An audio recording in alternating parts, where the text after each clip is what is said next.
Over here on the Clen channel, we typically like to take a lot of people's differing opinions when it comes to Fortnite and kind of make them into one video. I present them to you, I react to you, and something that I really miss doing is being able to keep up with all of the comments. I'm incredibly grateful that the channel is doing so well and getting more views, but it is more and more difficult as time goes on to keep up with these comments. So I started this series where I take a look at recent videos that we've done on the channel, took some interesting comments, and put them into a video. And today we're going to be recapping all of these recent comments for you, and I cannot wait to do the next one, by the way. We'll probably have one more after this, and then I'm going to do an entire dedicated video to the one on Loot Station, because that is the video that I've probably gotten most hate on ever, and it's going to be very fun regardless. Before we get into it, I have one thing to say. Hello, everybody. Welcome back to another video. If you are new here, my name is Kyle. I am your guy with many YouTube channels. Guys, I want to start off with this first video talking about iFireMonkey, and it wasn't the drama surrounding iFireMonkey in any messages. It was talking about people freaking out over iFireMonkey starting some brand new content. Remember, if you guys remember a little while ago, iFireMonkey said that he wanted to post more than just Fortnite leaks. He wanted to be a different, diverse type of creator. So let's take a look at a couple interesting replies. Groogymon had this to say: he has every right to change his type of content. Personally, if I were him, I would make a second account for it, but I'm not. It's his choice. I won't watch or pay attention to much of his other content, but bro, I'm not gonna harass him and his friends about it. He can do what he wants. My God, that is entirely the right way to look at a situation. At the end of the day, and this is something that we spoke about in the video, it's iFireMonkey's channel. iFireMonkey can do whatever iFireMonkey wants with his content. Whether we think it's right or not, whether we think it's good for his brand or not, what's the big deal? Why are people giving iFireMonkey hate for this? Anyways, another user had this to say: so he just wanted to branch out? That's what people are mad about? Seriously? You know, sometimes people need a break from the things they like and need to try other things. It doesn't mean they hate Fortnite or will stop covering it. He just wants to cover other stuff too. Why is that so bad? I really enjoy Fortnite, but I'm a fan of other things like anime and other games. That means I want to enjoy those things too. Is that so bad? Like, come on. He still enjoys Fortnite. He just wants to do other stuff too. But yeah, people need to chill. Again, just a well-said reply. There's not a lot to add to it. It's a very logical way to approach things. Ascension had this to say about it: the more time that goes by, the happier I am that I took a break from Twitter. The general Fortnite Battle Royale community continues to make me more and more angry by the day. People act like such pathetic losers over crap that doesn't hurt anyone whatsoever. It's Ricky's account, and he can do whatever he wants with it. It's not even his YouTube channel we're talking about here. It's his goddamn Twitter account. If you see something on your feed that isn't Fortnite related, just scroll past it. You can also simply turn notifications off. I'm slowly considering deleting this app entirely. So it's understandable why you would want to get off Twitter, because so many negative people are online in social media today. But if a break made you happy, essentially, like, that's incredible. And I think that more people honestly need to take breaks from social media. But again, exactly what the part about iFireMonkey, it's he can do what he wants. What's the big deal if your Fortnite leaker posts stuff other than Fortnite leaks? Is it really that much of a hit on your day? Just turn off notifications. Just scroll past it, just like Ascension said. It doesn't make any sense to me. But guys, let's move on to another video. This is taking a look at a thread talking about a kid, and he said that you can see the title right here: I'm 14 and my parents still let me play Fortnite. What can I tell them to let me play? It was actually a really interesting video, and I want to recap a couple comments from you. So a very generous super thanks, which honestly, thank you so much for this again. Every little bit means a lot to me, and from the bottom of my heart, thank you. So the generosity did not need to be included. But anyways, it was a really nice comment. I grew up with insanely strict parents that thought that technology was evil, and I didn't play games or even have access to the internet until I was kicked out at 16 and got a girlfriend. She was a gamer and she introduced me to gaming. I'm 20 now, and I play Fortnite with her 10 to 15 hours a week. When I'm not playing Fortnite, I'm building creative maps in UAFN. So even if you can't play until you're older, there's still a lot of fun to be had when you do get out here. Best of wishes to OP, and thanks for the amazing content, Clen. Thank you for the very generous super thanks, and the comment was very nice to hear. It's always cool to see gamers who didn't get to play games growing up actually find that passion later on in life. It's really nice to see.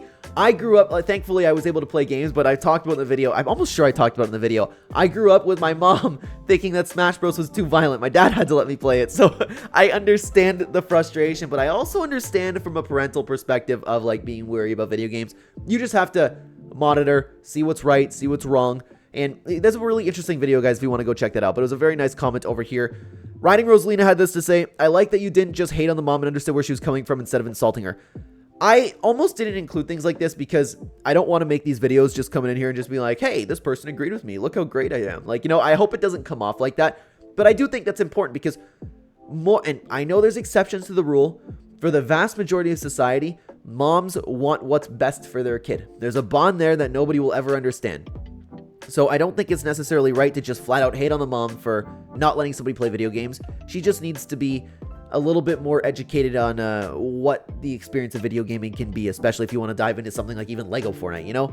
Stuff like that's okay. So I don't think it's okay to harass a mom who just wants the best for her kid. So another user had this to say: to be fair, you cannot really blame a parent for being wary about Fortnite. The player base is quite young and very toxic, not like other online games are much better, and last man standing games with guns sounds pretty bad. I'm an older gamer and I don't chat with people in the game because it's all younger people being very toxic, and finding people my age in the 30s to play Fortnite is very hard. There is a lot of Fortnite, there is a lot to Fortnite, and for parents it's quite overwhelming, and parents will know that their kids will cherry pick what they show them of the game, so that makes them more wary. Not too much you can do to convince them. It's unfortunately the case.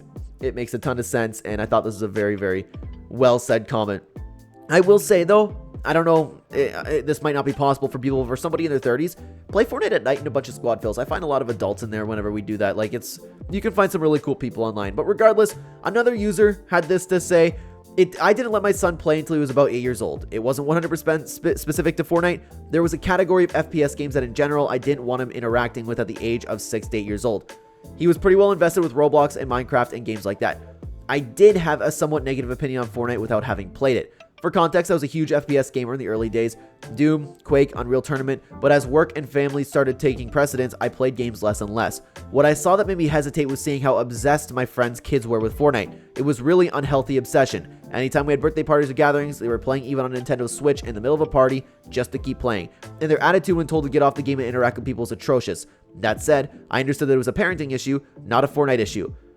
Beautiful, by the way. I can't, it's sad to me that we have to appreciate normal parenting like this. The following Christmas, my son was very curious about Fortnite, and so we made an account for him and myself, and we started playing. There were two aspects, one positive, one negative. The positive side was I've reiterated to other parents who were also unsure. There is no blood in Fortnite. It's not graphic violence in any way. You weren't killing players, you were eliminating them. And that's worked into the storyline and the lore of Fortnite itself. That aspect that you are a looper on the island, trapped to do battle over and over again. While a subtle difference, I appreciate that Epic clearly put thought into making the aspect of the game lore as kid-friendly as possible. So lore-wise and gameplay-wise, I loved it, and it reignited my love for the gaming again, and I still play to this day. The negative aspect was voice chat, and how horrible other kids can be. And it only took the second day, I'm surprised it took that long, with the voice chat that my son got into a squad lobby with some foul-mouthed little 6-year-old hell demon, swearing like a sailor and being a general disgusting brat. So, voice chat immediately went into friends only mode, and I monitored closely the friends he was playing with initially to monitor how healthy their attitude was towards playing games. I did have to intervene a few times. Now, the good thing is Epic provides all the kid and parental control options you could hope for in a game like this. I have full control as a parent over that experience. Now, will this ever sink in if the parents are in fact super strict? No, but if they aren't, explaining that aspect of the lack of graphic violence might help. Or as others have suggested, focus on playing other game modes initially. Rocket Racing, Lego Fortnite, Music Festival, and then work towards BR and Zero Build from there. Play the long game, and that last part was alluding to the original poster was asking kind of how he can convince his mom to let him play Fortnite. But this was a really nice comment to read, a very logical reply, and Sean seems like a really good parent. And this is something that I worry about for my own daughter. I'm sure that you guys follow the channel obviously know, but in case you're brand new here, I recently had my first daughter. I don't know what's right, and there's so much to talk about with it, man. I dive into it on other videos, but it's probably not that interesting for you. I worry about social media, video games, because my family is a bunch of gamers. Like, obviously she's gonna get into video games. It's just, I don't know what's right. I don't know when I'm gonna ever introduce that to her, but it's not for a little while, obviously, because she's only 6 months old right now. But regardless, it was a very nice read over here, and I think that Sean is a very good parent. Let's continue on to another video talking about a reaction to Cypher PK's Fortnite and what the true prime of Fortnite is. Brandon Carlton had this to say. I wanted to include this just because I found it funny when I read it. I didn't see it initially when I was looking through comments on this video. I love how he just casually drops 2-hour videos sometimes, no promotion or anything. Hey, that's what you can expect on the Clen Channel, the most diverse and weird set of content for Fortnite that you could ever see. So honestly, that made me laugh when I first saw it. But anyways, let's continue on to what Pleb had to say. As someone who started playing back in Chapter 2 Season 1, I had no clue what happened before my time. They, the community, complained about every new POIs every week. Did they know how lucky they were able to get that stuff? Nowadays, we are very lucky for getting a new POI for the Pirates of the Caribbean update. But every week? Wow, I would have loved to play back then. Also, Chapter 2 Season 1 is the worst season ever. I get we had the Halloween event and the first Winterfest, but that was it. Nothing else. Sorry for the rant. Love the video by Cypher, and your reaction was also amazing. Thank you very much, Plep. But yes, what he's referring to is something that people forget or ignore. Back in Season X, back in Chapter 1, sorry, I don't know if you guys could hear my messenger notifications there, but regardless, people complained about weekly updates. Not just in Season X. People complained the game was updating too much. There was too much change. That existed, but for some reason, this community just likes to conveniently leave that out of conversations about the state of Fortnite. Anyways, let's continue on to our Tal War. I like Cypher PK, at least uploaded a video like his old videos, and I don't know how his Chapter 2 Season 6 and Chapter 2 Season 8 lower than Chapter 3 Season 3, Chapter 4 Season 3, and Chapter 5 Season 1. I understand the hate, but it still had more content than these. Are they just new players voting, or what? And Chapter 1 Season X had the most original content with collab content, and it has the best battle pass in the game. All the favorites mostly sweaty people hated it for obvious reasons, and Chapter 2 Season 1 was also great in quality over quantity in the game. That's all understandable, and that's obviously comes down to a little bit more preference, but what really kind of made me stop and think, and it's like, it's totally true. He likes that Cypher PK uploaded a video like his old videos. I really miss that from Cypher PK as well. What's interesting is, if you guys know Clark Clint, a friend of the channel, obviously you guys would know, why wouldn't you know at this point? But I keep talking in case anybody's new over here on the channel. Apparently he met Cypher, well, he did meet Cypher. What's wrong with me? He met Cypher, and apparently what Cypher had to say was, you need to start focusing on evergreen content. That's of course what Cypher PK is doing now, and that's where all the success that he's found. But I really do miss Cypher's old content, to be honest with you. It was really, really fun to watch. Let's continue on to another post or another comment. Chapter 1 and 2 aren't and never will be Fortnite in its prime. Objectively speaking, Fortnite's prime in BR is Chapter 4, and Fortnite's prime across all of its modes are Chapter 5. The past two chapters have to be by far the most had to offer, and that's an undeniable fact. Can you tell me that the new movement from Chapter 3 and 4, Augments, Loot Island, Zero Build, Weapon Mods, and now Reload aren't better than Chapter 1 and 2's plain basic shooting and building? The Chapter 2 Season 2 map is plain, and the season is highly overrated. I will disagree with you on Chapter 2 Season 2 specifically, but I thought this was a very, very interesting comment. You don't see too many people talking about Fortnite's prime and including all of the modes in Chapter 5. You certainly make an argument, and I think down the road, it will be Fortnite's prime. But when you think about prime Fortnite, I think about when, like, the game was at its best for the player base, and I can't say that about Chapter 5 right now, but Chapter 2 I can, and for parts of Chapter 1 I absolutely can.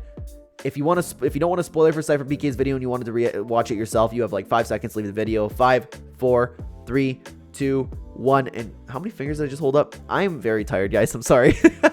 But it did end up concluding that Chapter 2 Season 2, 3, and 4 were prime Fortnite among the player base, and I do find myself agreeing with that. Everybody was happiest, enjoying the game, the flow of the gameplay was great, the community was at its best. That's how I feel about prime Fortnite, but you certainly make a very, very interesting case. So let's continue on to another video talking about Fortnite's biggest missed opportunity. And there was a lot of missed opportunities that we could talk about over here. So Mirror Man had this to say: Chapter 5 Season 2 was such a missed opportunity. Imagine Chapter 2 Season 4 but with Greek god powers. That would have been peak. Also, Chapter 3, 4, and eventually 5 only having 4 seasons. Every chapter needs 6 or 7 seasons per to make a memorable chapter. Also gives each chapter enough time to be fleshed out storyline and live events. We have a couple videos recently talking about that if you guys want to take a look at that, but I totally agree that Myths and Mortals was a missed opportunity. Just like the comment said, could you imagine if it was just like Chapter 2 Season 4? Would have been one of the greatest Fortnite seasons in history. Genuine question: is it really necessary to have a storyline in Fortnite of all games? It's a battle royale, a really fun game, but with no need of a story. I have a group of friends that got into the game during Chapter 4 and 5 and are still playing to this day, and none of them care of even knew Fortnite had some kind of convoluted, because that's what it is, lore. Is it just weird to play the game because it's crazy fun? I genuinely feel like only the loud minority on Twitter genuinely cares about that kind of stuff. This is something that is a tough pill for people to swallow. The Fortnite lore and storyline community is some of the most passionate, hardcore, and awesome fans out there. Especially the lore community, right? They just want a little bit of lore. They're easy to please. But I get a little bit of flack every single time that I say it's understandable for Epic Games to get rid of live events and to really kind of give up on the storyline. Doesn't seem like that's what they actually ended up doing, but we had reason to believe that was the case, of course. And you know what? It still might be after this season. We don't know how the future of the storyline is going to look. The vast majority of people just want to play a game that they enjoy. the storyline is a nice side piece. In saying that, I laughed at this comment because my friends, for the most part, I think everybody that I play with, I'm talking about my IRL friends, not the people that I made friends with online, every single one of them could care less about the storyline, and they've been playing with me since Chapter 1, Season 3. They just never cared and never will. I don't personally understand how you can play a game so much and not care about the storyline, but a lot of those people exist. I'm like the only one. Very, very few of my friends in my life care about the Fortnite storyline. So this is a little bit of a tough pill that people might need to swallow, okay? Let's continue on to another comment. Okay, gotta be real here. These people saying that some lore components were forgotten are real dumb. Do you not remember that Fortnite whole thing was introducing something and only using it for months or even years later?